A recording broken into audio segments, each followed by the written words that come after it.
Bonjour, bonsoir. Ça dépend de l'heure que vous allez nous suivre. Nous sommes Sam Djongalo officiel, votre chaîne YouTube. Et moi, je suis votre Samuel Ngalamouloumé, le serviteur de la République. Oui, nous sommes là pour au moins parler de quelque chose de très important donc qui s'est passé dans notre pays. Vous savez tous que nous en parlons ici régulièrement.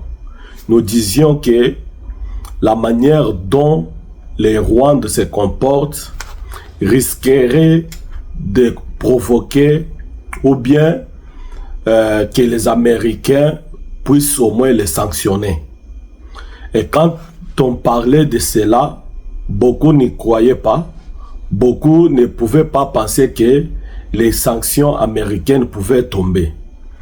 Mais, comme vous le savez, il y a un jour, si je ne m'abuse pas, c'était hier plutôt, le lundi, que le Trésor américain a enfin sanctionné les Rwandais et les hauts responsables de son armée. Alors, lorsque les gens parlent de sanctions, beaucoup ne comprennent pas sanctions et animes, qu'est-ce qui se passe, pourquoi est-ce que l'Amérique a pris la sanction wana contre les hauts responsables de l'armée rwandaise et de l'armée rwandaise même. Alors, beaucoup se posent tant de questions sur les sanctions, sur les conséquences de ces sanctions-là. C'est pourquoi j'ai voulu que cette émission soit comme une émission pédagogique, là où je vais expliquer de manière brève, bien sûr, je ne dois pas entrer dans les profondeurs, expliquer ce que c'est, donc les conséquences négatives des sanctions sur les personnes ou bien les pays ciblés. Qu'est-ce que le pays perd lorsqu'il est ciblé par les sanctions américaines? Et qu'est-ce que les individus ou bien les personnes perdent lorsqu'elles sont ciblées par les sanctions américaines? Quelles sont les conséquences? Donc, je vais d'abord vous expliquer comment est-ce que et quelles sont les raisons qui ont poussé les Américains à prendre ces sanctions contre l'armée rwandaise et pourquoi est-ce que nous en sommes arrivés là et quelles sont les conséquences de ces sanctions. Alors c'est pourquoi j'ai pris un peu un temps. Je n'ai pas voulu parler hier lorsque les sanctions sont tombées. J'ai voulu attendre et faire un peu de recherche, vous donner des explications claires et nettes. Parce que on ne vient pas seulement pour annoncer, mais on vient aussi pour informer les gens sur ce qui se passe. Et surtout former aussi. Parce que c'est ça même l'objectif de notre chaîne. Alors on ne peut pas apporter seulement une information, mais il faut vous montrer pourquoi de cette information. Alors comme vous le savez, c'était hier, le lundi 3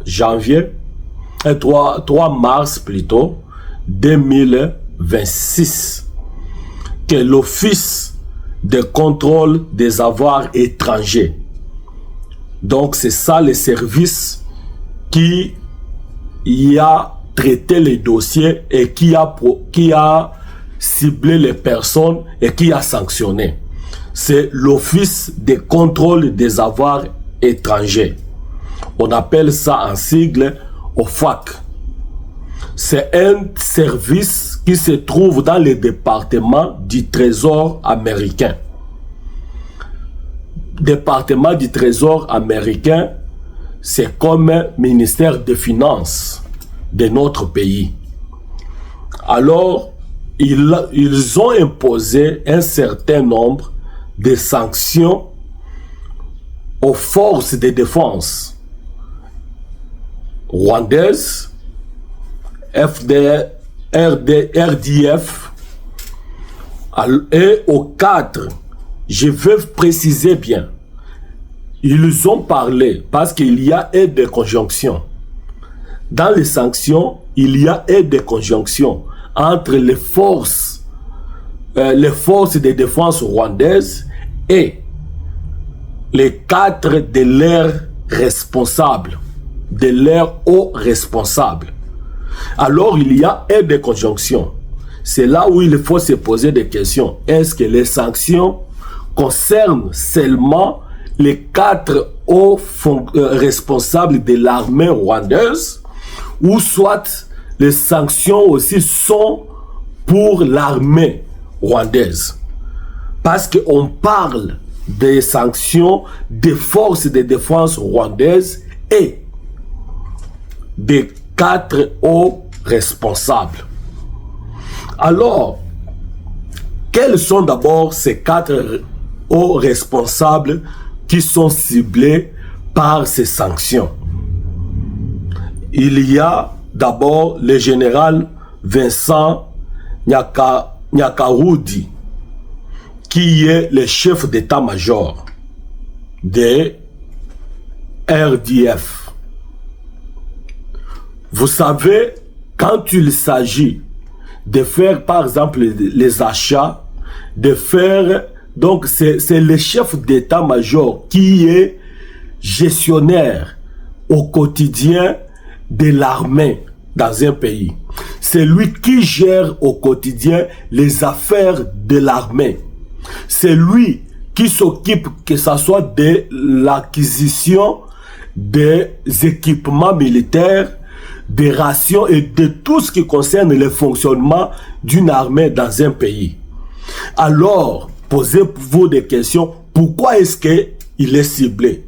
Et quelles sont les conséquences qui peuvent découler de ces sanctions contre les numéro 1 de l'armée? Les numéro 1, bien sûr. Alors, ça c'est la première personne. La deuxième personne ciblée par ces sanctions, c'est le général de division, Ruki Kuruzizi, qui en fait est le commandant de la 5e division d'infanterie. Donc, il est le commandant de la 5e division. C'est la deuxième personne qui est sanctionnée ou bien ciblée par les sanctions américaines. Il y a troisième personne qui est le général Mubarak Munganga, qui est le chef d'état-major de la défense du RDF. RDF,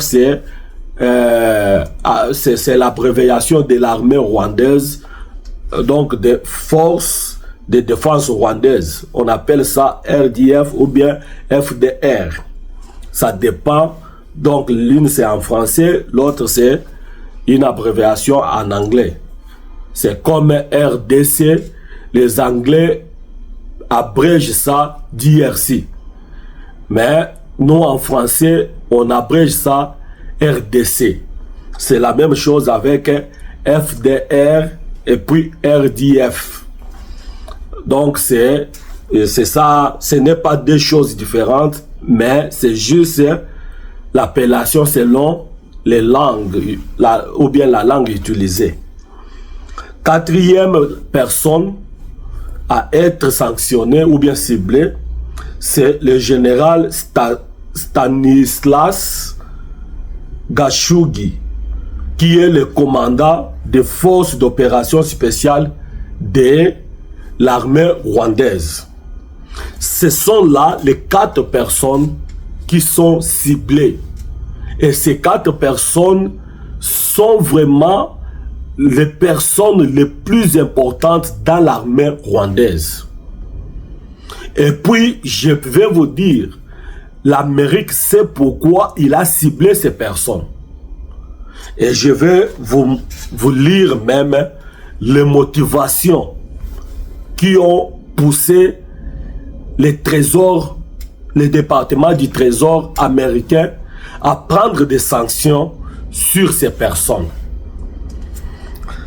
Les motivations des sanctions sollicitées par les Américains ou bien soulevées, ciblées par les Américains sont, les motivations sont, ils motivent d'abord ces sanctions par le fait que l'armée rwandaise soutient activement, entraîne et combat aux côtés du M23, qui est un mouvement sanctionné par les États-Unis et les Nations Unies,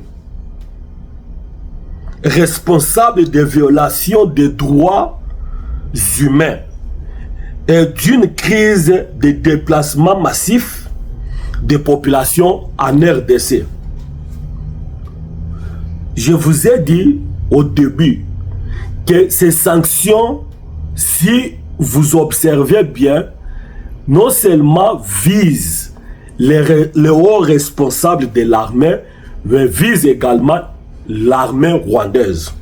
C'est pourquoi la première motivation, on nous dit que l'armée rwandaise soutient, on n'a pas parlé des responsables pour ce moment, on parle d'abord de l'armée rwandaise. Alors, si l'armée rwandaise est touchée par ces sanctions, c'est que quelque part, ça sera considéré comme l'embargo. Je vais vous dire pourquoi est-ce que ça sera considéré comme l'embargo. Parce que il y a au moins des conséquences concernant ces sanctions. Lorsque j'arriverai sur les conséquences des sanctions américaines, à ce moment-là, je vous expliquerai comment est-ce qu'on peut considérer ça comme un embargo à l'armée rwandaise. Oui, la première motivation qui a poussé les Américains à prendre ces sanctions, c'est d'abord le fait que l'armée rwandaise soutient, entraîne et combat. Il y a trois motivations. Soutient, entraîne et combat aux côtés du M23. Le M23 qui, bien sûr, a été déjà sanctionné par les États-Unis d'Amérique et par les Nations Unies. Ça, c'est la première motivation. Les RDF ont soutenu les M23 dans la conquête des territoires dans l'est de la République démocratique du Congo, notamment les capitales provinciales de Nord et Sud Kivu, Goma, Bukavu, ainsi que d'autres sites miniers stratégiques. Sites miniers stratégiques. Là, il faut savoir que non seulement les Américains parlent des capitales des provinces qui sont entre les mains des M23, qui, par le fait d'être soutenus par l'armée rwandaise, sont parvenus à prendre ces capitales, mais ils soulèvent encore qu'il y a des sites miniers. Or, les deals économiques entre la RDC et les États-Unis se basent sur les minerais stratégiques. Et ces sites miniers-là, c'est là où se trouvent les minerais stratégiques. Alors, nous devons être au moins focus, surtout essayer à comprendre, à entrer en profondeur de la pensée américaine. De la pensée américaine. On continue. Les offensives, ils éclaircissent en disant que les offensives du M23 n'auraient pas été possible sans le soutien actif et la complicité des RDF et leurs principaux responsables. Ça, ce sont des motivations qui ont poussé. Je vous parle de motivations qui ont poussé les Américains à prendre ces sanctions. Alors, quelle est leur exigence? Ils exigent à ce que donc nous exigeons le retrait immédiat des troupes, des armées et du matériel, et des armes et du matériel des forces de défense rwandaises du territoire de la République démocratique du Congo. Ça, c'est l'exigence pour l'Amérique.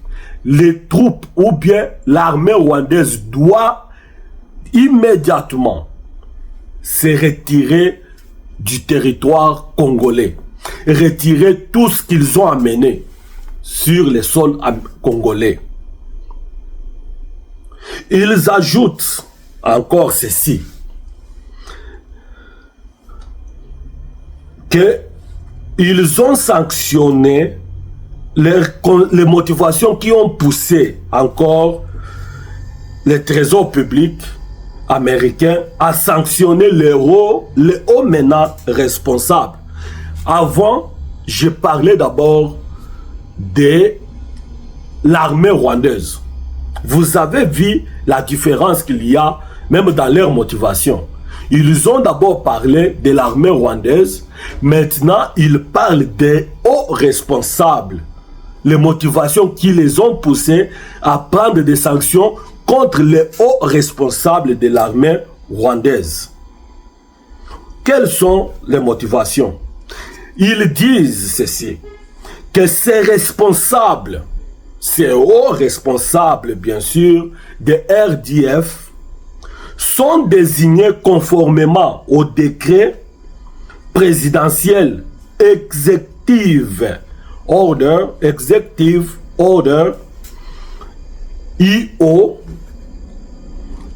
13413, tel que modifié par Executive Order 13671, pour avoir été responsable ou complice, ou pour s'être engagé directement ou indirectement dans des actions ou des politiques menaçant la paix, la sécurité ou la stabilité de la RDC. Ainsi que pour avoir apporté une aide matérielle, parrainé ou fourni un soutien financier, matériel, logistique ou technologique, ou encore des biens ou des services en appui au M23.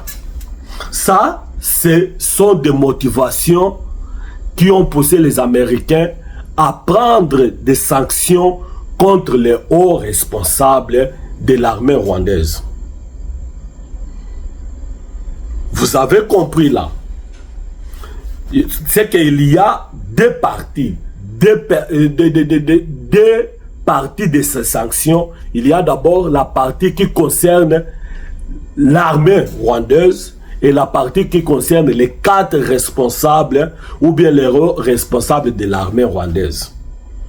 Alors je voudrais maintenant, après avoir vous expliqué les motivations qui ont poussé les Américains à prendre ces sanctions contre les Américains, l'armée rwandaise et ses hauts responsables, je voudrais maintenant vous expliquer, selon ma petite connaissance, c'est que les conséquences sur les personnes ou sur les pays ciblés par les sanctions américaines. Je commence d'abord par les conséquences ciblées sur les personnes. Quelles sont les conséquences de ces sanctions? Lorsque vous attendez que quelqu'un a été sanctionné par le trésor public américain, quelles sont les conséquences que la personne en question va subir? Il y a d'abord le gel de leurs avoirs ou bien de ses avoirs qui sont aux États-Unis.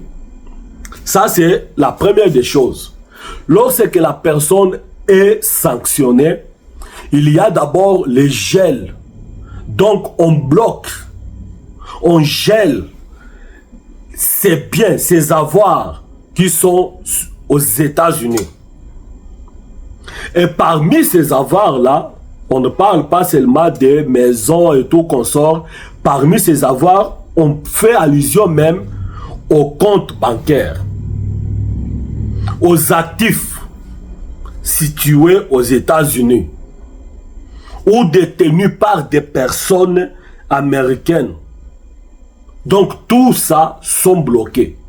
S'ils ont des maisons, s'ils ont des biens, s'ils ont des comptes bancaires, même si il y a des personnes qui sont les Américains, mais qui gèrent leurs biens, les biens de la personne ciblée par les sanctions, d'office, ces biens-là sont bloqués, sont gelés. Ça, c'est la première conséquence. La deuxième conséquence, c'est exclusion financière. Donc, la personne subit ce qu'on appelle l'exclusion financière. Qu'est-ce qu'on entend par là? C'est qu'il y a interdiction d'effectuer des transactions internationales en dollars. La personne se voit isolée du système financier mondial. Est-ce que vous écoutez au moins ça? Parce que certaines personnes ne comprennent pas ce que c'est les sanctions américaines. Donc, quand vous êtes exclu du système financier mondial. Donc, là où même vos comptes bancaires qui se trouvent en dehors des États-Unis, si ces comptes bancaires sont en dollars, vous ne pouvez plus faire les retraits ni les dépôts.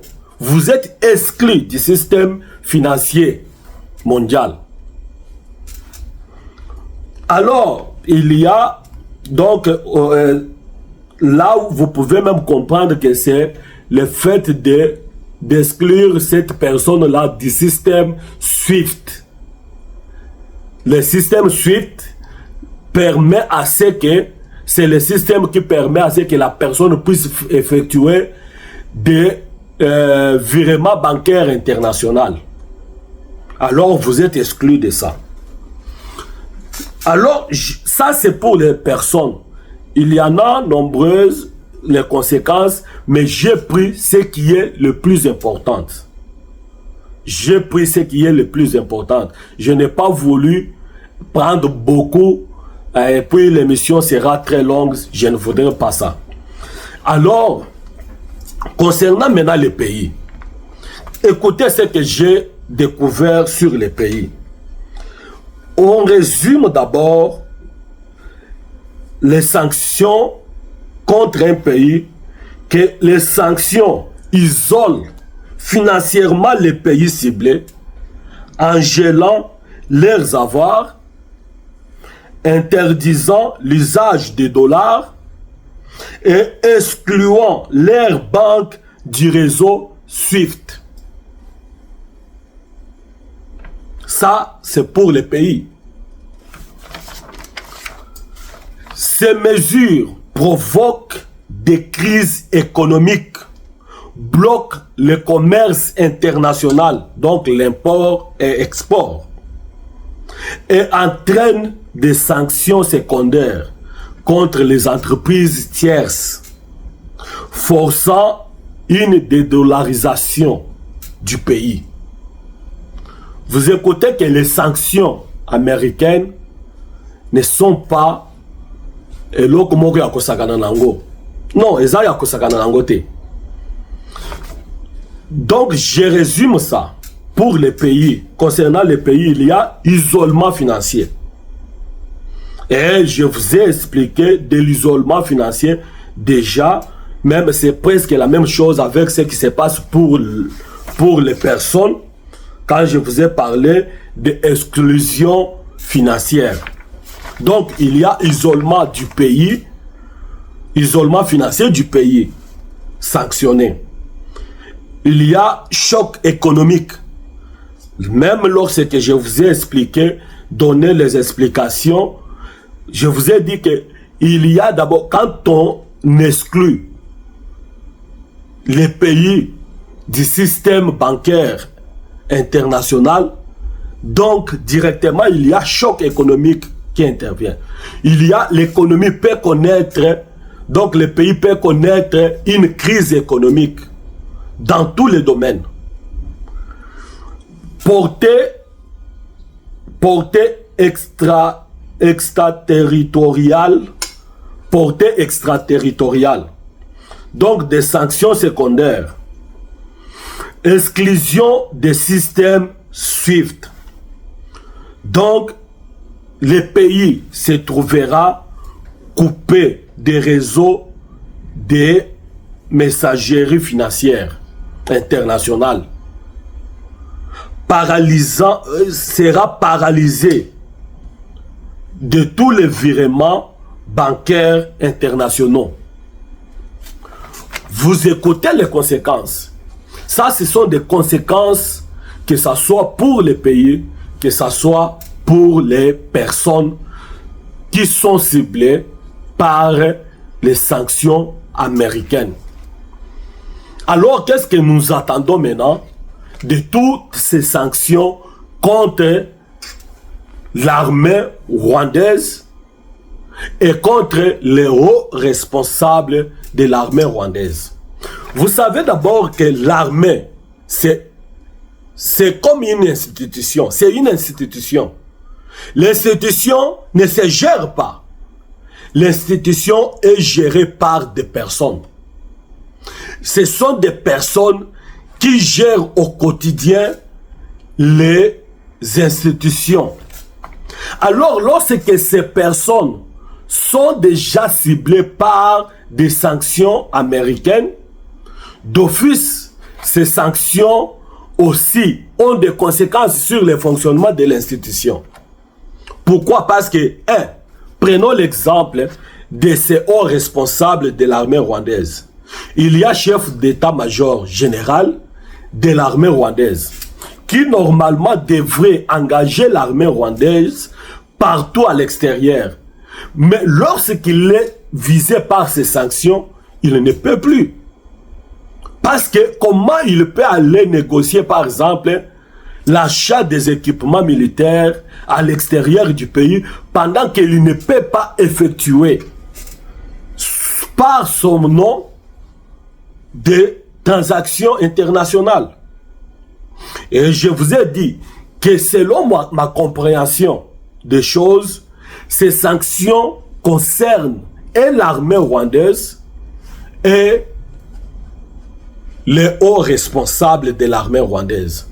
Et si ça concernait l'armée rwandaise, là, je vous parlerai que l'armée rwandaise se trouve sous forme d'un embargo. Pourquoi? Parce que la plupart des armes à l'international se vendent en dollars. Bien sûr, il y a des pays de l'Europe qui vendent en euros, d'autres dans d'autres monnaies, mais la plupart des transactions internationales se passent en dollars. Alors, l'armée aura du mal à se procurer des équipements dont elle a besoin.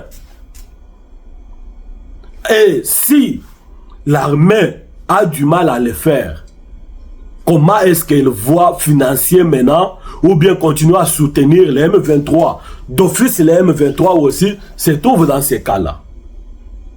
Se trouvent paralysés. Ces sanctions ne sont pas de simples gestes. Ces sanctions sont d'une importance capitale.